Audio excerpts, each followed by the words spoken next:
Good afternoon. Let me begin by explaining my motivation. It's to provide a critical assessment, but in a constructive manner. But at the risk of losing popularity, I'm going to be very honest and very skeptical and critical. First of all, however, let me note the positive. It is to our benefit that we have begun a series of public discussions challenging the Constitutional Committee to define and defend their proposals. At the same time, I do want to extend my appreciation to the Open Society Foundation-Armenia and to the Apella Institute for Policy Analysis and Dialogue. In fact, it's the dialogue that's most important. But let me begin in terms of focusing only on 3 points, starting from a presentation of the ABCs of this issue. The ABCs begin with accountability and the balance of power, as well as a burden of proof or a burden of trust. And finally, as we've heard, culture is the C of the ABCs in terms of the role of the citizens and the issue of constitutional reform. Now, fortunately, I'm the first speaker, which means I can be corrected by my more esteemed colleagues when I'm finished. But I do want to note, okay, I'm already in trouble. I usually have a deep enough, loud enough voice where I don't need a microphone. But let me begin by addressing a critical assessment in terms of this panel's topic, rethinking the form of government, and applying a very Armenia-specific analysis. Because fundamentally in Armenia, we already know that there is a big difference between governing a country and ruling a country. But in terms of governance, what's important is looking at the form of government. If the Constitutional Committee is proposing to rethink the form of government as a presentation or an avenue toward separation of power, I don't think these constitutional proposals go far enough in addressing the core problem. In other words, what we lack is durable checks and balances, institutional governance over individual political power. Moreover, as many of our earlier speakers noted, the absence of either a real or a strong opposition party system in Armenia is a fundamental flaw or deficiency. Moreover, it is power sharing that we lack, not only in experience, but in cultural tradition. Institutional, not individual power should be more the focus. But the second point is the most critical indictment of this opportunity in danger of being a missed opportunity. That is the crisis of confidence. Regardless of the motivation, the intent, or the success of the constitutional reform process, there is a crisis of confidence. This government, like many Armenian governments of the past, have done little to ensure greater public trust. The role of the citizen versus the state is too much versus. It's too much seen as a transactional or confrontational arrangement. My second criticism in this regard is both the timing and the content of the package of constitutional reforms, and to be honest, as a student of the American constitutional system, I would say that there's a conflict of interest inherently in having the current chairman of the Constitutional Court running a body empowered to address constitutional reforms. There's a conflict of interest here. In the past, Armenia has done a better job in including political parties and not relying on sitting or serving government officials. And to be honest, the Constitutional Court chairman is perhaps in the worst position to be advocating and recommending constitutional reforms. Moreover, what we see is sometimes we apply the wrong benchmarks. We measure the progress or the lack of progress in Armenia according to a wrong standard. What I'm referring to is, recently I was in Azerbaijan. In Azerbaijan, for my first visit, it was remarkable at what little space their civil society has to operate in. Many of their civil society activists are persecuted, are jailed, are intimidated. In Armenia, we have incomplete democracy, something that is clear, yet civil society has been able to defend and define considerable space in which to operate. But my point is, for too long, we measure Armenian democracy on a comparison with our neighbors. This is a mistake. We should not become complacent or pleased that we are more democratic than our neighbors. We should measure our standards based on Armenian expectations. The government is to serve the citizen, not the other way around.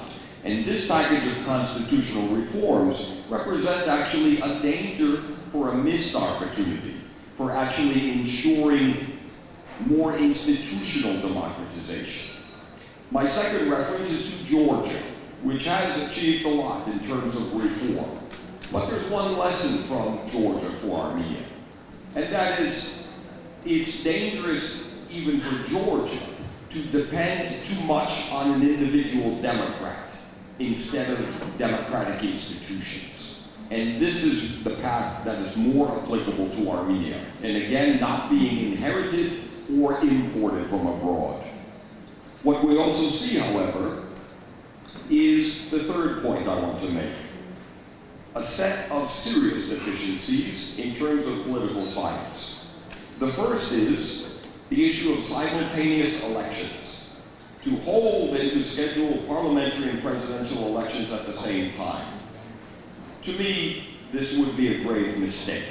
It would only enhance the danger of the use of so-called administrative resources, bolstering the power of incumbency, and more importantly, I don't buy the argument by the Constitutional Committee that this is a guarantee of stability. Secondly, there's a proposal for a symbolic one presidential term of 7 years and requiring a nonpartisan figure to serve this. I don't think the timing is right. Armenia is not yet a mature enough democracy, nor do we have an institutional framework in place that would allow a confident transformation to such a parliamentary model. And let's be honest, look at the state of our Armenian parliament today. In general, it disappoints and more undiplomatically doesn't live up to its own expectations. If we look at the violation of ethics by businessmen in parliament, this is a grave offense that goes unrequited. At the same time, the parliament is not doing enough to live up to its own potential as a true check and balance. It is rare or never that the parliament actually challenges or overturns a government program, proposal, or legislative initiative. At the same time, local self-government is a glaring deficiency, where we are in the medieval ages, where the Armenian president still retains the authority to hand appoint and hand select the governors of the regions of Armenia. This robs us of resources for democratic development and even human resources, where we lack candidates coming to the national system from the local level. At the same time, we have a very distorted relationship between the citizen and state. Consent and responsibility is both ill-defined and under-enforced for both. This is also not addressed in this reform package. And a final set of observations in conclusion. The first is, it is the process that is probably more important than the product of constitutional reform.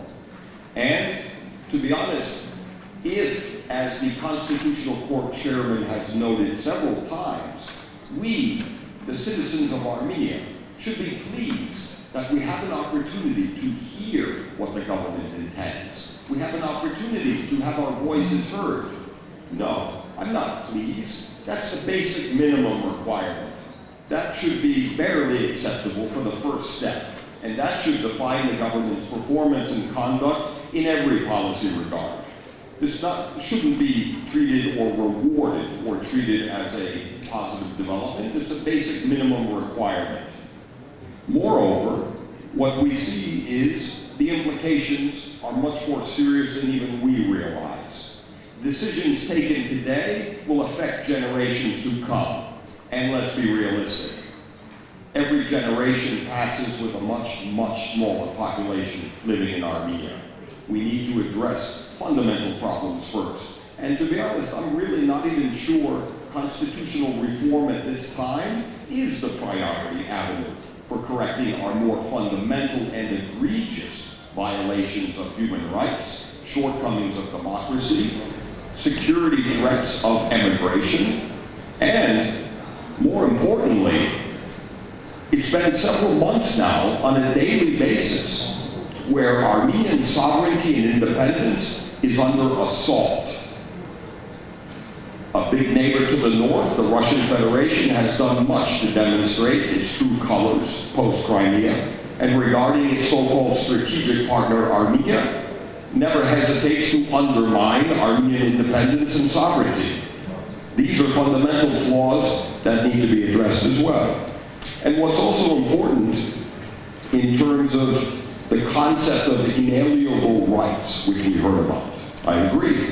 But the concept of inalienable rights of the Armenian citizen is still an alien concept within much of the Armenian government. And in conclusion, it's important to say that there is no conclusion. We are early on the road to real democracy and development. And to be honest, this may be a unique but unfortunately missed opportunity at more systemic reform and democratization.